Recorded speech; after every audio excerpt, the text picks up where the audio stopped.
Hello and welcome to the very first episode on Empowering Voices, a podcast where we share tools, knowledge, and skills to inspire you and help you take control of your future, from finances to legal rights and everything in between. I'm your host, Charles Edwards, speaking to you from the heart of Kampala, Uganda, and I'm also glad you're here. Over the next 5 episodes, we'll explore important issues, just like workplace discrimination, starting up a business, health and lifestyle, understanding your legal rights, and building your financial confidence. But today, let's start with the foundation, economic empowerment. What does it mean? How does it matter to you, your family, your community, and actually, what can it look like in real practice? To help us unpack that, I'm joined by an extraordinary Ugandan woman whose story speaks resilience, innovation, and impact. She is Kanyomozi Raboni. She is Executive Director of Yambi Community Outreach, also a founder of Obonire and Amaka Interior Designs.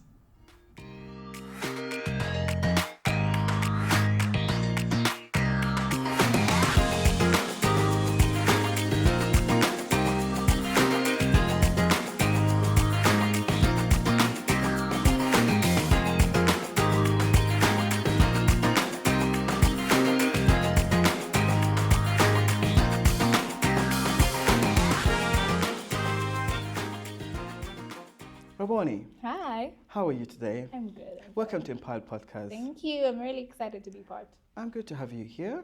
Same. I'm I missed very- you. I missed Enzo. I missed you too. And now we are here shooting a podcast. Imagine. Who knew it? Proud of you, boo. It's 2025. Imagine. Growth. Oh, you wear many hats. And this seems to be like you're creating opportunities. Yeah. When you hear the word economic empowerment, what comes in your mind? Okay. So for the past 9 years, maybe, my WhatsApp status has read "Make Your Own Money," which was after a conversation that I had with my mother. I was probably 16, and she was teaching me the importance of making money for yourself so you have control. So ideally, economic empowerment from the dictionary definition, but also what I've known it to be true, is the ability to take control of your finances in order for you to be the one who has the power and the autonomy to make decisions around your life. Yeah. Oh, that's very good. And yet, so many people are working so hard and feel stuck. What do you say about the biggest barriers preventing Ugandans from building economic power? I'd say financial literacy. We don't get to learn how to manage money, how to save money, how to keep money, how to invest money, and how to plan for money. Okay. For a lot of people, they figure it out. For those that are privileged enough to go to school that teach them that, others figure it out on the way, and oftentimes we also don't have a culture of investment, I think, as Ugandans. Another one I'd say is economic instability. Having a business in Uganda is hard. There are such fluctuations of the seasons, so you are never sure when it's busy, when it's not. It's very unpredictable. Correct. And also, I think cultural pressures. As Ugandans, we like to live large. So you make some money, especially people in the media like us, you make some money, you have to buy a car, you have to move out of where you're staying. Sometimes living above your means, you have to attend all the parties and sit in VVIP, or any other markers that show that you're successful and you have money. And then this then means that people are not, say, living below their means in order for them to grow. We live like very much on short-term basis of showing that I've made it. Yeah.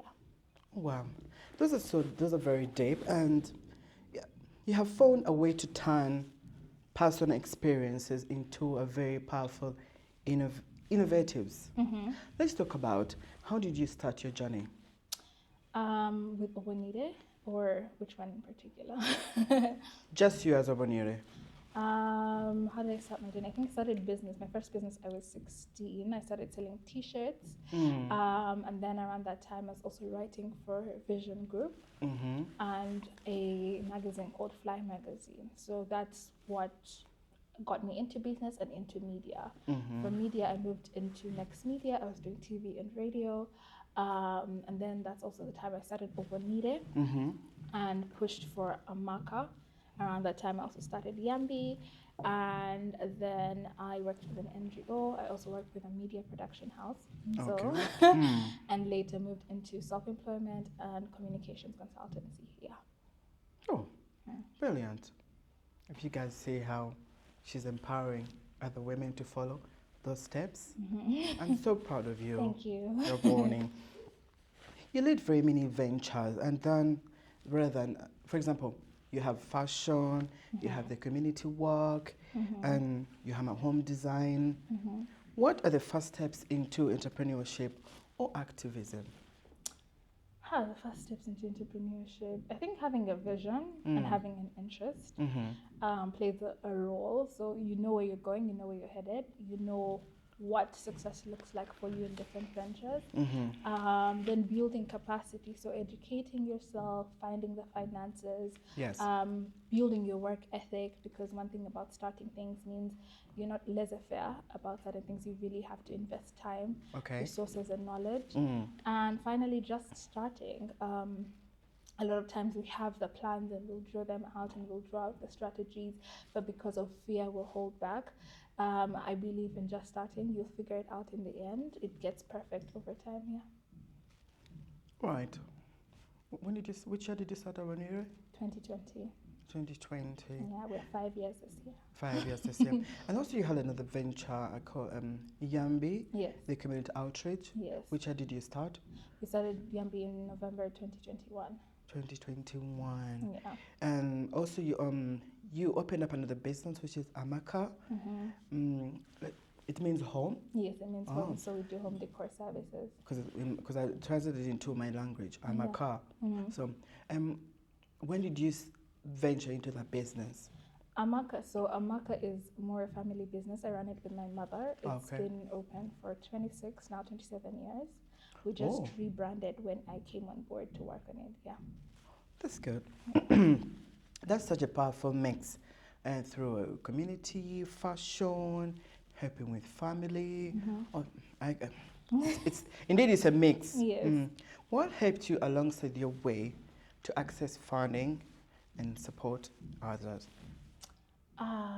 So access funding, well, I don't think we've gotten there yet, per se. Obanide started with 300,000 Uganda shillings. But I think for me, what has grown the businesses is community. So having networks, having people who I know are going to purchase, because all the businesses started off with pre-existing demand, and strategizing around the demand. Because with Obanide, we started in 2020 just as lockdown was lifting, or some parts of lockdown were lifting. And I'd always wanted to start a business, and I felt at that time it was ample time. I think after the COVID lockdown situation, I realized life is short. It could have literally gone with COVID. So people were still working from home, but Zoom call, and they couldn't go to saloons. So head wraps were definitely something they were willing to buy to look good during their meetings, good, while they're creating. There's a push for influencers, and also I had the following on social media to be able to sell the product. I think for Yambi, it's community based. I started Yambi. I'm a feminist, and I used to do advocacy work. I still do advocacy work around sexual assault awareness in April, and we started off raising money for people to receive therapy. Our target was 1 million. We received 2.7 million from just social media awareness. Oh, wow. Within 3 weeks. And I realized people are willing to help. They just think help is expensive. But during that time, we even received people donating 2,500, 1,500. So that's how we've been funded over the past 4 years, close to 4 years, make 4 years in November, by people just giving what they can, 5K, 10K, agreeing to give that on a monthly basis, and then being able to support communities with that money. Yeah. Well, so you talked about Yambi. Mm-hmm. So, and through Yambi, Mm-hmm.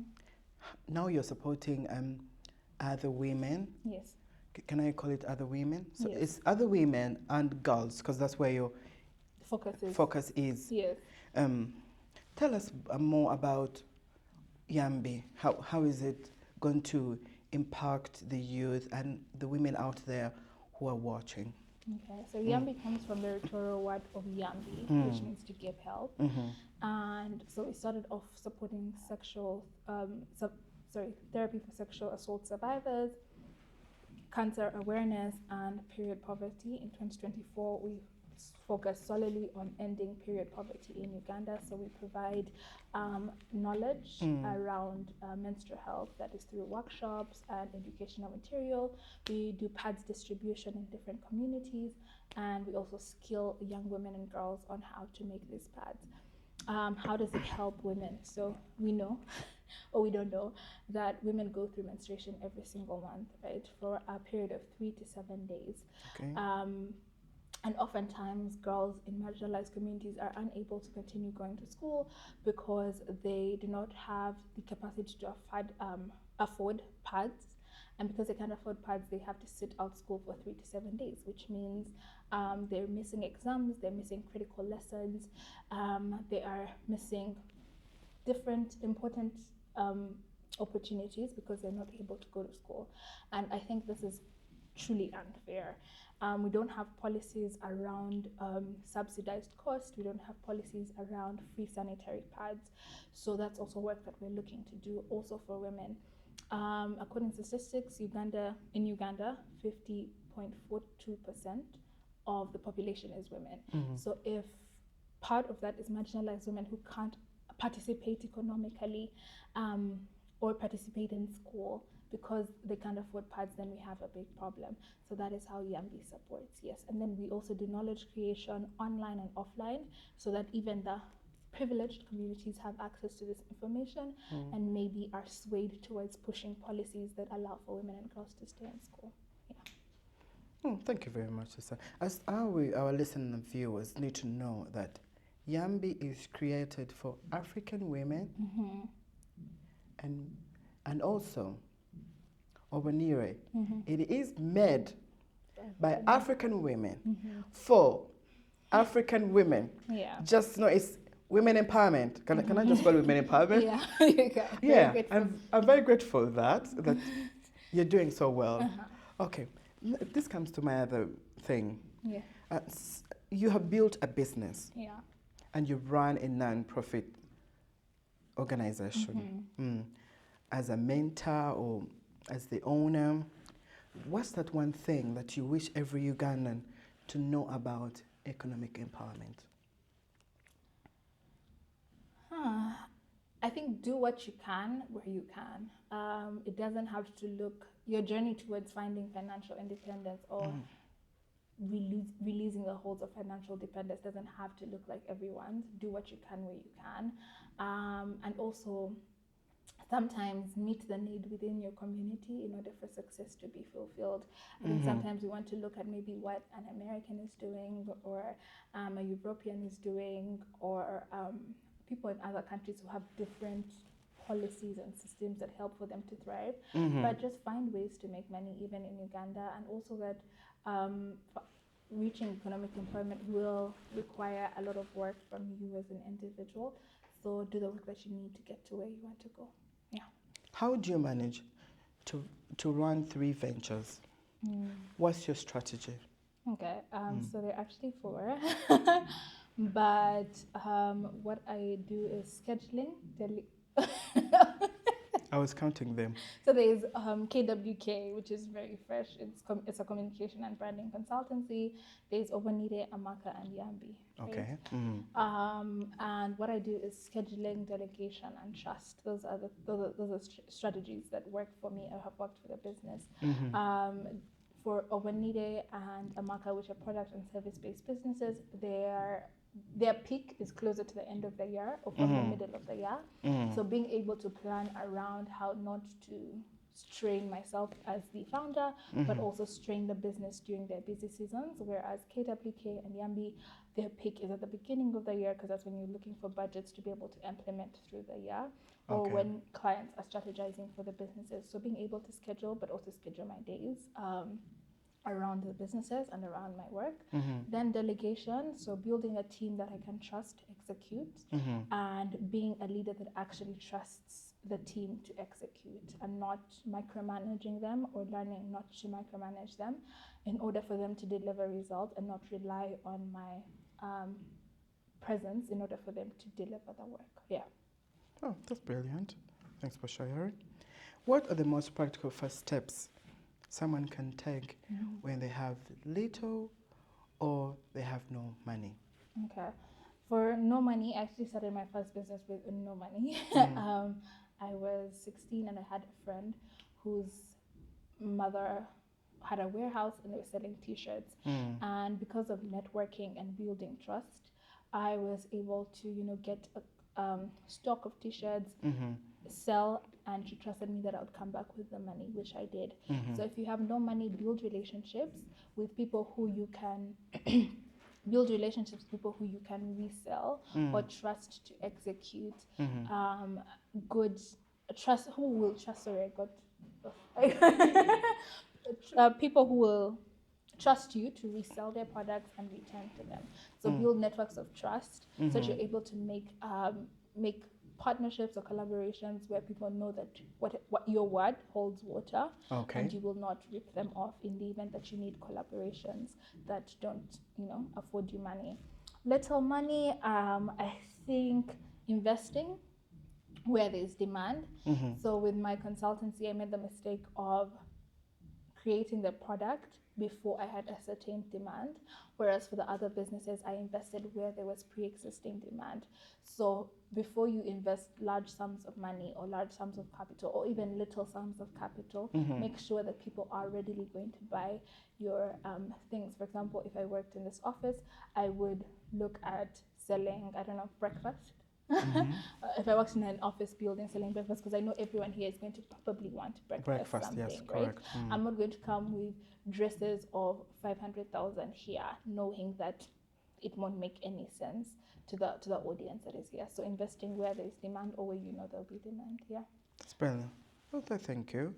What advice would you give to women facing discouragement or lack of support? I think keep your eyes on the vision. So again, you can have many businesses. I'm a living proof. So my vision has always been financial independence and being able to make decisions without the fear of where I will eat tomorrow. So I work around that vision consistently and constantly, but also impact. I really enjoy being able to do work that's fulfilling and impacts communities other than myself. So sit down and decide what is the vision for your business, what is the vision for your venture, what do you intend to provide to the people who will be buying from you or the people who will be impacted by your business. Then follow people. There's the beauty of social media. So follow or network or interact with people who are in the sector that you want. For example, I love business, so I will follow a lot of business creators. But I also love business, so I will make friends with a lot of business owners because I have people who I can ask from, people who I can look at, people who I can get counsel from. A lot of my friends are employed, so as much as they would want to support me, I know they don't have the knowledge to be able to support me, so I don't hold them to it. I just know that it can come from different places. Yeah, and God, trust God to see it through. Yeah. Good. Thanks for sharing. What does success look like to you? Not just in business. Success, well, that's a tough one. I think that keeps evolving and growing in different phases, but right now in this moment success looks like waking up and not dreading the work I'm going to do, like the fact that I will be up at 1 a.m. writing or existing is proof that I love what I'm doing, but also being able to positively impact the communities around me, because I believe we don't come here for one person's story, but do come here for many people, and being able to impact people positively is a good way. It's fulfilling to me, and it's where we'd like to center my work. Yeah. So that's what success looks like, achieving those two. Thank you, Rabwani, for your honesty and your leadership to the community at large and women out there. And you're doing great, and you're helping so many women. Yeah. Thank you for joining, and your story has been the road for others. I hope to meet you next time and have you back. I will. I would love to be back. Thank you so much for hosting me. I've really had a good time. Thank you very much. Until then, remember, empowerment starts with awareness, and awareness starts with a story just like this. And a special thanks to Hivo's Foundation for sponsoring this podcast. I'm Charles Edward, signing off. Don't forget to share, subscribe, like, and tell a friend. Thank you.